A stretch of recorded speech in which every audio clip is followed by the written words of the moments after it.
Yang mengatakan bahwa amal kita itu bukan yang menjamin kita masuk surga, itu adalah Nabi Muhammad SAW. Kata Rasulullah SAW, lan yudkhila ahadukum amaluhul jannah. Amalan salah seorang dari kalian itu tidak akan memasukkan dirinya ke dalam surga Allah Subhanahu wa taala. Jadi bukan amal saja, bukan amal yang jadi penyebab. Tapi kemudian kata Rasulullah SAW, rahmat Allah lah yang menyebabkan seseorang berhak masuk surga.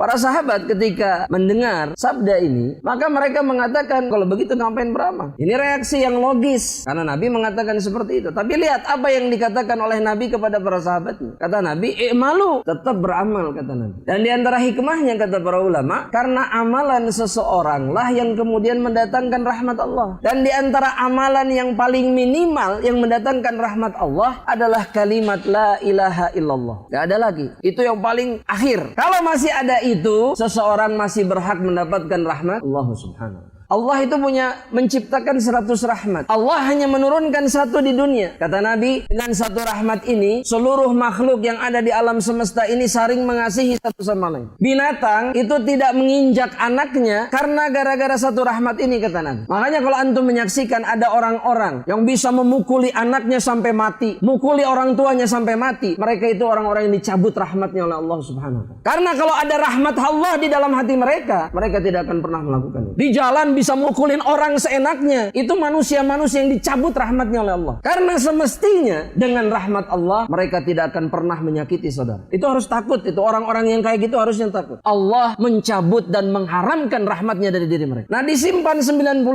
oleh Allah Subhanahu wa taala. Kenapa? Kata Allah Subhanahu wa taala, sebagai rahmatku bagi seluruh hamba-hambaku nanti di akhirat. Dengan 99 rahmat ini, Allah mengampuni dosa-dosa orang-orang yang beriman ketika mereka datang menghadap Allah bawa dosa. Allah menyelamatkan mereka yang masuk ke dalam neraka kemudian dipindahkan ke dalam surga. Itu karena 99 rahmat Allah. Allah kemudian meninggikan derajat seseorang di dalam surga karena apa? Karena rahmat Allah. Allah kemudian memasukkan hamba-hambanya tanpa hisab. Kenapa? Karena Allah mempersiapkan 99 rahmat bagi hamba-hambanya yang beriman. Rahmat ini hanya untuk hamba-hambanya yang beriman, tidak untuk hamba-hambanya yang kafir atau musyrik. Dan kita sangat membutuhkan rahmat Allah Subhanahu wa taala yang Allah simpan kelak di akhirat.